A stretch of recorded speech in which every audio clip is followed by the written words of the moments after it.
Welcome to Table Talks. I'm Janell, your host, and I am sitting down with JJ Flizanes. It is an extraordinary conversation, I must say, where we unpack together and take a look at how emotion affects our health and so much more. The layers that make us us and how this influences us and how do we reverse that. You are going to enjoy this. I loved it, and I'm glad that you're here. Also, a little tidbit is about being in tune with your intuition. How does that impact your life? Listen to how it guides JJ's life. It is huge.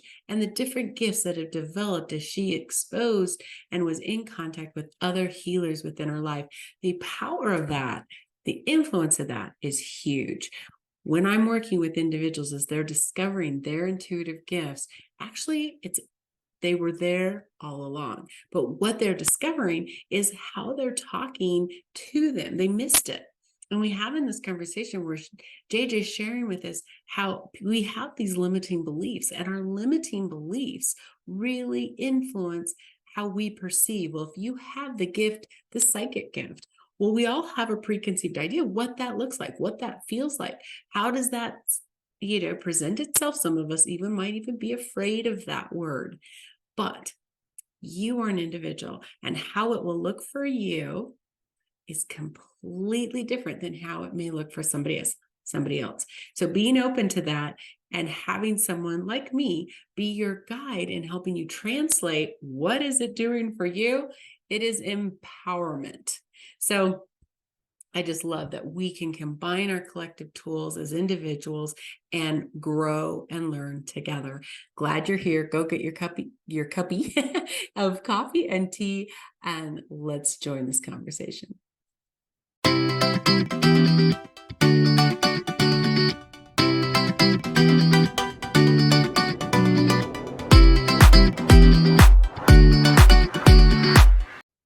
I am so glad and privileged to have you sitting down with us, JJ. Thank you for joining Table Talks, sharing your wisdom, your story, and some insights. So let's jump in. You have created several podcasts. One is a People's Choice nominees, Spirit, Purpose, and Energy. I've been watching / listening to that, loving it. So I'm just going to encourage everybody right off the get-go to jump on. We're going to share your information so they can find you, and also enjoy that and the other things that you offer later in this chat. But I just have to give that a shout out. I've really enjoyed it. Thank you. Yeah. And you're an author. So, and you hold classes in how empowering individuals, finding that block. How do you move past it? Let's get your roadmap figured out. This is like Janell words, like you've got, but well, it's called roadmap. I mean, it's roadmap to emotional healing. So I have it. It's yeah. So there's this really empowerment force in your work, and it's touching several areas that we as humanity need to navigate to be successful. I just think that's remarkable. And so we're going to look at some of those pieces together. But before we do, what really inspired you to even go into this work? So how long is this show? I know, right? Exactly. I can speak in sound bites. So no, it's not because I don't want to tell you a really juicy story. It's just I want to hit the main points. Grew up sort of more right-brained actress, singer, dancer, Pisces, Sag moon, Sag rising. So like very, I put it out there and I express myself. I was always sort of fully expressed and unique in my ways of being fully expressed. Thought I was a great communicator growing up. I learned later I was a big victim. But anyway, I can tell you why you hurt my feelings and what to do differently to not hurt my feelings. And it's hilarious now looking back thinking, oh, I was like victim leader. I was like, here's how to be the best victim. You be articulate about why somebody hurt your feelings. And now those words are something that I tell people, if that ever comes out of your mouth, it is a big red flag for being in victim mode. But because no one can hurt your feelings. But so we have this child who is right-brained in school with a lot of left-brainers, thinking, oh, I don't know that I'm smart because you guys are really good at math and science, and I'm kind of bored. I don't really understand. I mean, I get it and I get A's and B's, but it's not my strength. I love the languages. I love the writing and the reading and the acting and the singing, the dancing and the gym and all the things that were more physical. And fast forward, so I went to college for musical theater, but while I was in school, I was looking at what do I do sort of in the meantime. I had odd jobs here and there in retail and coffee shops, and I finally ended up going to the gym because I had been a dancer most of my life, and definitely on my first diet, probably at 10, and into my body and how it looked and into its health. I always have had a health component. It's not just physical. I wasn't the person that did crazy things to lose weight. Like, I understood intuitively that didn't make any sense if it wasn't healthy, if it wasn't sustainable or lasting. So I went into personal training, and on that path, activating my left brain, understanding science in a new way, in a mechanical way, really opened me up to a new level of confidence of my abilities and skills as a trainer and as a left-brained person. So I sort of took that route for a long time, and really sort of dove into all the sciences applied to physical training and fitness and weight loss and physical therapy and everything, and the healing of the physical body. But on that path in the physical body, I still had that sort of right brain, intuitive, looking at the body as a whole and asking, well, when the physical tools don't give us the results, what else is missing? I'm definitely I like to learn. I'm a seeker of information when I don't have the answers, and I'm happy to not have the answers because then it gives me something to do. It gives me something to go learn. But I'm not an overseeker, meaning I don't, like, even on my podcast now, I mean, it's almost been 10 years and I haven't, there's a couple subjects that I've never talked about. And it's because I talk about astrology. I have 2 astrology courses, but I've talked about Vedic, but I haven't really led people down the Vedic lane because I already have a model that works for me. I don't need to add another system. I don't need to overload myself with too many things to think about. I find systems that work, and when they answer all my questions, I'm good. I don't need to keep searching for new and more stuff unless I have a new question that needs a different answer. So in all of that, I discovered clients that would have back pain, chronic back pain or neck pain or shoulder pain, and really got into the work of Dr. John Sarno back in the day and healing back pain, understanding that back pain is mostly emotional. Yes, even if you have an accident, because the body can heal itself, it will adapt, it will compensate. So the physical pain isn't necessarily because you have a bulging disc or a pinched nerve. It's really a repression of some stronger emotional energy we don't want to deal with. So as I saw the results of that work in people, and again, I did understand it was like the crossing between, and then it was my first introduction to Abraham and the work of law of attraction and quantum physics, probably back in 2002. And when I understood, like, it just resonated. And I will say, Esther and I have the same birthday, not the same year, obviously, but we have the same birth date. Like, it resonated so deeply. I didn't need proof. I knew what she spoke, what they were saying was truth. I'm like, yes, exactly. I'm the creator of my own reality. So that just reshaped my world to understand that I was the creator of my own reality. And if I wanted something different, I had the power to change that. And for me, it didn't have any shame. It didn't have any blame. I know for some people for a long time, when I would say things like that, they would hear that differently. They would hear it as shame or blame. Like, well, I didn't choose this. I didn't choose to be raped. I didn't choose to have my brother killed. I didn't choose these things. How could I have attracted that? So through learning and through understanding and through epigenetics and quantum physics, I have blended the two together. But at the same time, the clients I had personal training weren't people that wanted to do any coaching. And I looked at everything from the root cause. I was in a medical facility, a functional medicine clinic for a long time, and looking at bioidentical hormones and endocrine system and looking at things that Western medicine doesn't really look at in the same way, allopathic medicine. And I've since had so many naturopaths and other kinds of healers, and I have definitely strengthened my own intuition. I'm clairsentient sometimes. I'm claircognizant sometimes. I'm like, right, but I don't have any strong, like, in one direction. It's just, sometimes I'll get a hit and there'll be different things. It'll be that I'll have a picture in my mind. Sometimes it'll just be a knowing. Sometimes, so it's sort of just, but that got strengthened in the last, since I started Spirit, Purpose, and Energy, which was in 2016. I started Fit to Love in 2014, trying to find like how the world wanted me to show up because I had so much content that I needed an outlet for it. So I dumped all the content into the show and allowed the show to evolve. And my intuition said, they can't find you. They don't know that you're talking about spirituality on Fit to Love. They don't know that you're talking about astrology on Fit to Love. They don't know that you're talking about paleo diets on Fit to Love. So then I rebranded the 6-day-a-week show into 5 different shows, and Spirit, Purpose, and Energy went out first with no attachment. I had nothing to sell people. I had no free gift. I had no community. I had nothing. I just thought, oh, I'm going to put this out there and I'm going to let it go. I really was unattached. But looking at it in retrospect, and of course, quickly after, it kind of blew up quickly. And I would get a lot of emails like, oh my God, this is changing my life. I want more. And I was like, that was not a response that I got at that level the first 2 years podcasting with Fit to Love. I'd get some response, but nothing that strong and nothing that fast. And so I knew I was onto something. And of course, it makes sense because it's the only thing I actually wanted to talk about. The rest of it is fine. Like I still have doctors on. I still am wanting people to take power over their health at the highest level and understand what that means. But it's all under the umbrella of quantum physics and epigenetics. So it's not that that's a separate thing. Like, to me, there's no science higher than quantum physics and epigenetics. So everything organizes underneath that. So why don't you just get on board with that? Because that's just the only way it's going to happen. Yeah. So that's kind of how I got here. You keep tapping into your intuition. And I just have to jump in because I in the work that I've been walking people with, I've been talking about this. It's like your intuition is your heart compass. It is your compass. And you're just like, oh yeah, my intuition said. Was that just something that came easy for you? Or was there an aha with you and your intuition? You just said, okay, I know what that now is. I'm gonna follow that.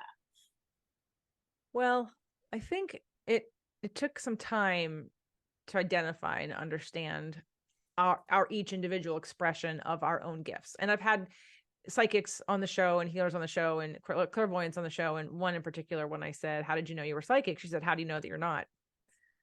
And she was an Edgar Cayce student. And, and then just learning about the brain and studying the brain. I'm like, everybody has this capability, but we don't access it because depending on how you're raised and your environment and your astrology and your life purpose on the planet and why you incarnated and all the other things that create that, you only have certain, it's just like, but I looked at it like the body. It's how many muscles. If I do the same thing over and over again, I'm only strengthened in these set of muscles, and I've got all kinds of other muscles that are dormant. So if we can learn how to activate those parts of our brain, we get to allow that in more. So I would say, as a Pisces, I'm going to give my Pisces part of me the credit for the sort of psychic intuition at the base level. I have a lot of Sag in me too, but that Pisces part of me is that heart piece that does connect. And I had a specific healer that I was working with a lot. I had her at my events, and the more I was around her, the more I would track, and the more I could, it was almost, I don't mean this in a mean way. Sometimes when people learn of other people's gifts, they automatically judge and say, well, I can't do that. That's not me. And I've even had people on the show that literally will say that you're either born with it or you're not. And I will agree that there's a certain level of clairvoyance, clairaudience that people may have more than others. And the other people can't ever do anything to get to that same level. I agree with that, but I don't think it's that no one can do it. I think that it's about accessing different parts of the brain and expanding our awareness and our intention and our energy into a new realm, which everybody has the ability to do that. It's just going to come easier to some people. So being around this particular healer, we would be together so much that I started to feel very confident that not that I could do what she did, but that my feeling, my intuition about the thing that she's talking about was the exact same. Or the opinions that I had, or the things. And I'll never forget the last event that I had her at. Before the event, I'd had a neighbor whose daughter was literally dying. Now, she's not dead. In fact, I think she's doing okay, but she was on death's door, and she had come to my event for some relief, for some clarity, for some healing. And because I wasn't the healer necessarily, I didn't identify as that. I had a healer with me. I, in my head, thought, okay, I'm not going to step on any toes. I'm not going to try to lead anybody down any paths, but something came over me during the event to bring her into a healing circle, and have her and have us all gather and kind of put our hands. And I was inside questioning the entire time doing it. Like, I had to make a decision to just do it and focus on that. But I was literally like, oh my God, Am I stepping on her toes? Yeah. Is she gonna judge me? Am I doing the wrong thing? Is she gonna think that I don't know Right. what I'm doing? But I just sort of allowed spirit to sort of take over because I had such a strong intuition and pull about it. And Mhm. so from there, I also got married and then got divorced. And I, as someone who loves to learn and thinks everything is fixable, I happened to marry somebody who also at the time presented sort of the big picture romantic, melding together, being one, even though that's very codependent. But I think about it at first, it feels really nice. But having the problems come up and then having me like start to learn, he was the perfect person to be the catalyst for my learning. Without it, I wouldn't be doing what I can do now. I wouldn't have the gift of sight that I have and the understanding from all points of view, the understanding of what it's like to be a child of abuse or to have whatever is going on. Right.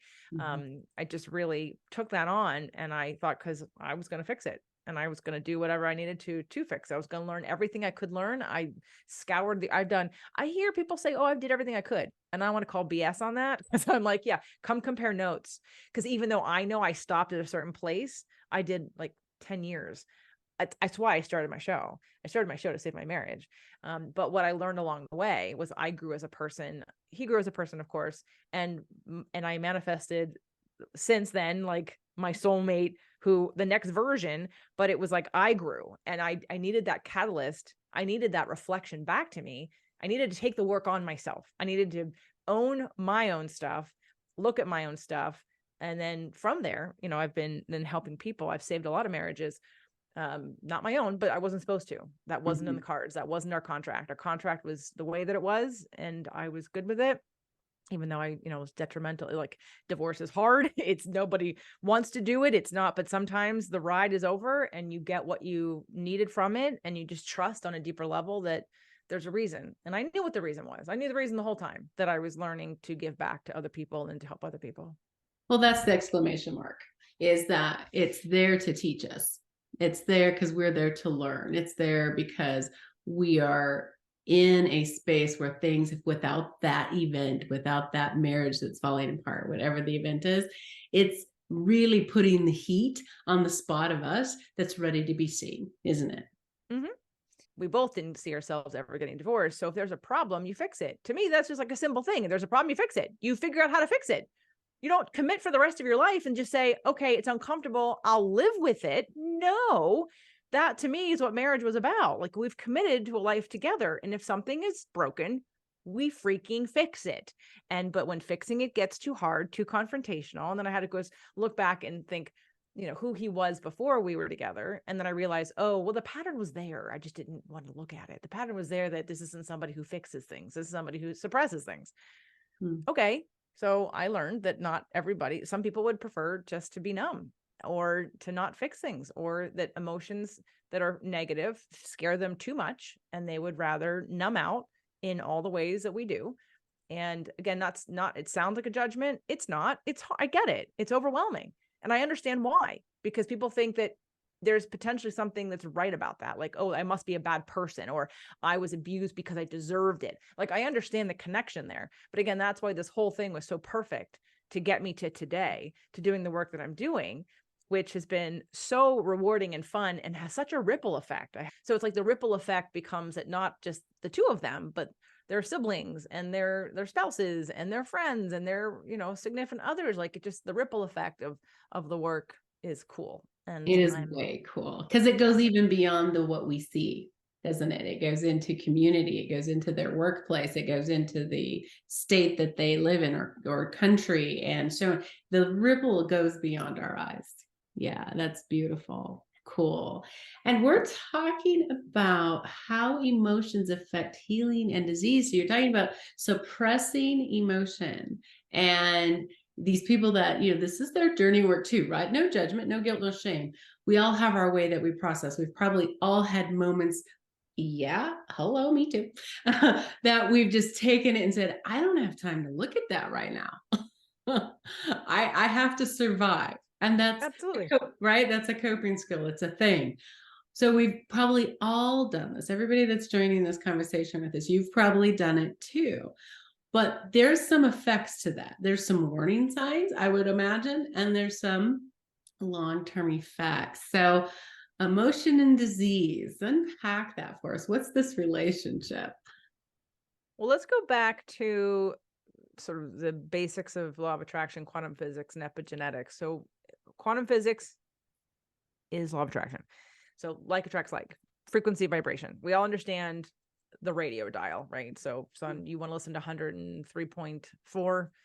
You can't hear what's on 103.4 if you're on 97.6. Okay. So that frequency doesn't line up. And you can look at frequency as the higher the frequency, like love is, of course, the highest frequency, and depression is the lowest, because depression is literally a lack of power. It's taking your power away. You are powerless. You feel powerless if you're in depression. So those are very different vibrations.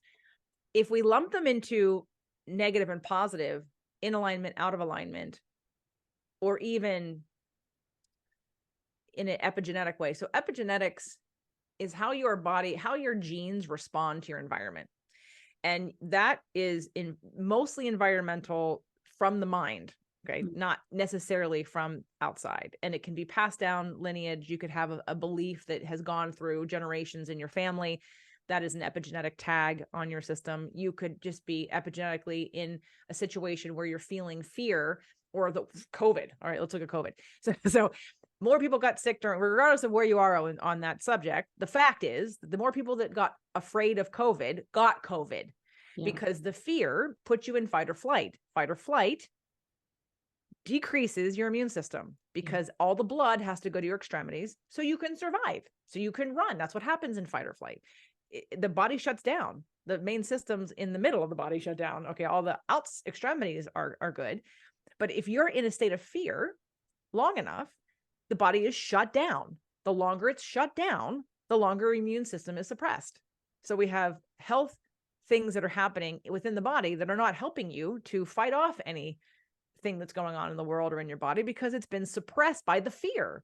So Dr. Bruce Lipton wrote a book called The Biology of Belief, one of his first books. And he's been on the show a couple of times, and I went to see him in Arizona a couple of months ago. And I'm looking forward to having him back on for his third book, for the honeymoon effect. But biology of belief was something I didn't even read until right before I interviewed him. I had it because I didn't need to read it, because it explains it in the title.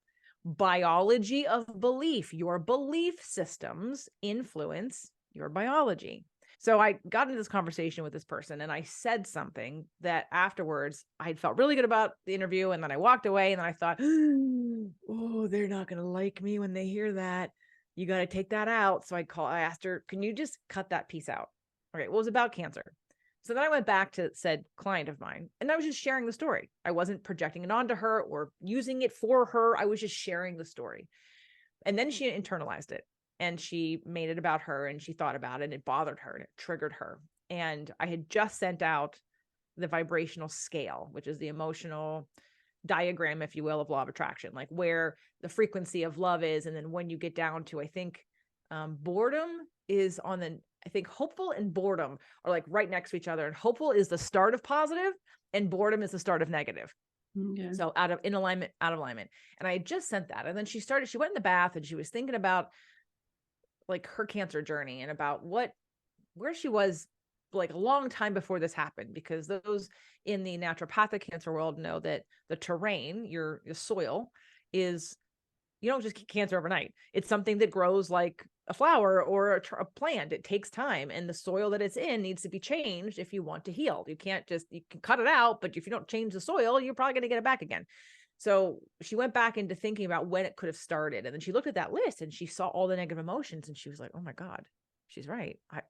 I've been living in frustration and anger and resentment and all these negative emotions. And so prior to this, she was really on the physical, like, my doctor says this, I have to get my blood sugar down, frustrated. I can't get, it won't move. It won't budge. I'm doing this. I'm trying all these things. It won't move. After that tub time and her realization, and I think she probably had a good cry also, her blood sugar moved. It changed. It went down. And I'd sent her the Bruce Lipton episode of Biology of Belief, and she'd heard him before, but she'd never heard him with me.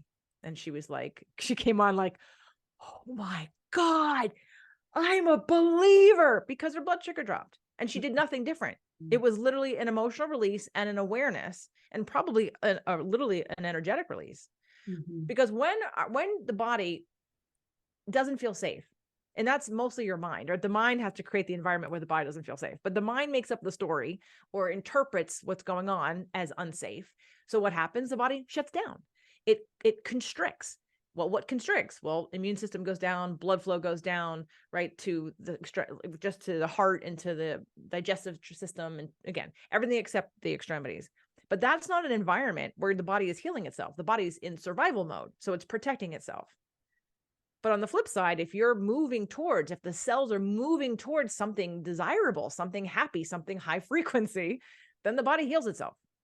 And it sounds oversimplifying, but it's not. And it's sort of my charge on this lifetime, I swear, to like get people. And that's why I don't want to work with cancer patients anymore, mostly because most of the time people that have had some kind of cancer have been so far out of alignment for so long.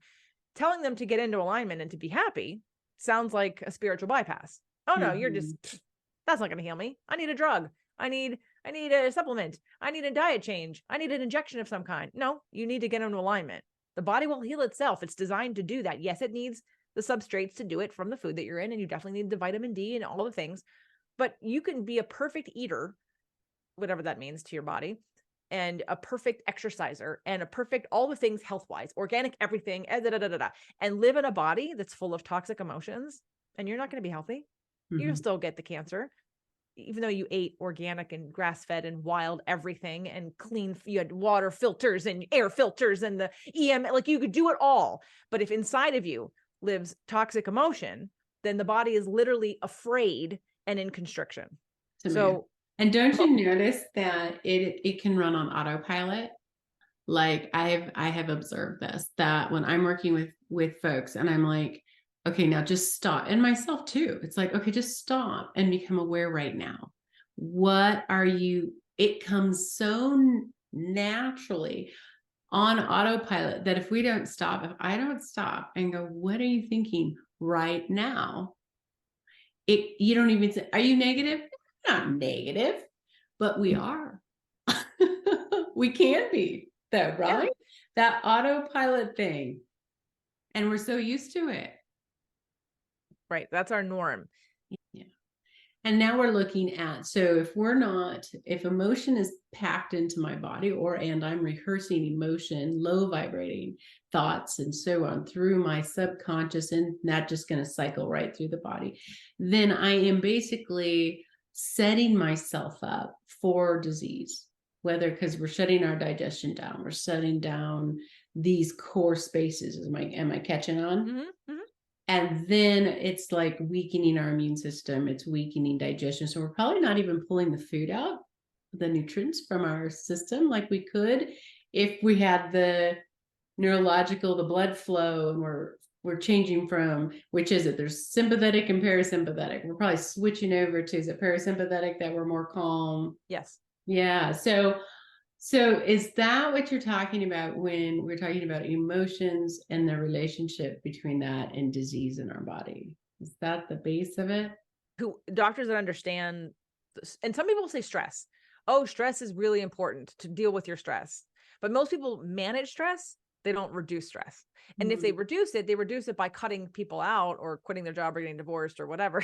And that's fine temporarily, but you take you with you. So you're going to repeat the pattern again because you haven't really, it's like cutting your arm off despite your arm hurts. So you're going to cut it off. No, that doesn't make any sense. You have to heal what's going on inside of you. So that came as a way to explain, and there is actually a whole 90-minute presentation on my website that's free that people can watch. And I go through even Chinese medicine, because Chinese medicine looks at the body as a whole, as a whole mechanism, and every organ in the body holds a particular emotion. And so when you have in Chinese medicine, they don't call it cancer. They just call it, what do they call it? So it's like blocked energy, stagnant energy. It's a stagnant energy. So a tumor is stagnant energy. It's not something that's not your body. It's your tissue. It's your body that's been pulled together and stagnant and unmoving. And because in Chinese medicine, they expect that all emotions flow through the body regularly all the time. And just like air coming in and coming out, air coming in, coming out, food coming in, coming out, food coming, this is how emotions should go. But what happens when we have too much of one thing or we don't process it, it gets blocked, it gets stopped. So when we have a buildup of anger, it's going to show up potentially in the liver, in the lower back. When you have a buildup of fear, it's going to show up in the kidneys and in your urinary tract infection. If you have a buildup of worry and fear about the future, it's going to show up as having hernia or the spleen is going to be taxed, right? So each organ represents lungs. Okay, grief. How many people? It's so on point. Like I had a client once, personal training client, and his mother had died. And like the next week he had bronchitis. I'm like, well, duh, like no wonder, because the lungs are where you store grief in Chinese medicine. So again, it's very common that this is how our bodies respond. So when we're looking at how emotions, it's me making a case for the people that want to just do the physical things and not even look at the emotional things. And it's like, I'm going to tell you the emotional things are more important. Yeah, I'm going to say that. I'm going to say they're more important because if you read Radical Remission by Dr. Kelly Turner, all the cancer patients in that book that all of a sudden got some radical remission and beat cancer, literally stopped doing what their doctor told them to do, whatever that was, and went they lived their lives. They became in alignment. They focused on happy feelings. They felt free and they healed and they outlived their diagnosis. So, and that's not everybody, but it really, and again, it's hard to convince somebody who's been out of alignment for so long that feeling happy, being in alignment is going to heal them, but it can. Yeah. And at that moment, there's so much fear probably wrapped around when you have been given a diagnosis that we would call scary. Okay, that's a scary diagnosis. Well, that's going to be wrapped around in that fear, isn't it? And so to be able to understand the potency and the power of, well, fear is actually at the root of this. And then the layers of guilt, shame, and whatever is leading, they stack together, and releasing that to find actually to get to your health. There's so many patterns we're conditioned to, JJ. Oh my gosh, aren't we? The thought patterns, what we believe, what we have bought into, those beliefs that are guiding our reaction to how we deal with emotions. What do we do with them when they get to us? How do we see our health in a nutshell? How do we tap in and trust ourselves? There's such a lack of that. And in this conversation, this has been so full of incredibly insightful and motivating information. So everybody that's joining us, I hope you are as excited about this as I am, because JJ brings, and what your work does is I wrote it down so I get it right. You curate a personalized roadmap to emotional healing. That means you're looking at somebody as an individual and you're saying, okay, we're not all from the same mold. There's rule one, right? And let me tap into who you are and say, okay, here we go. Let's bring some light on this. And through the conversations in your system, you're guiding them to it's their roadmap to emotional healing, and emotional well-being can equal health. Yes, absolutely. I mean, everyone's goals coming in are different for this conversation. We're looking at health. And I created the roadmap because in traditional talk therapy, there isn't structure. And so somebody coming in, someone, first of all, is probably not going to therapy to deal with their disease, probably to manage the emotions about their disease, but they're not linking, I could heal this if I release the emotions around this and change my frequency in my body, which you can. But the thing for me, when I look at traditional talk therapy, and one of the things it lacks, especially for men who are thinking, why do I'm going to go in and pay somebody I don't know to tell them a story about my childhood? Like when am I going to feel better? What are the benchmarks here for this? What goals, what measurements are we using? Like, I don't understand. There's no structure. And so it makes no sense to me to come in and just talk about and be asked how I felt 20 times in an hour without any guidance or anything new to that. And so for me, I created the roadmap because I have seen over and over people go to, again, and this is no disrespect for healers. I think everyone has a place and everyone's energy can help a person unblock the clarity they need for the next step, right? But there's no one heals everything. There's no one thing, and people will go and try something and pretend that that thing is going to be the one thing. It's going to do everything for them, and then be frustrated when it's not.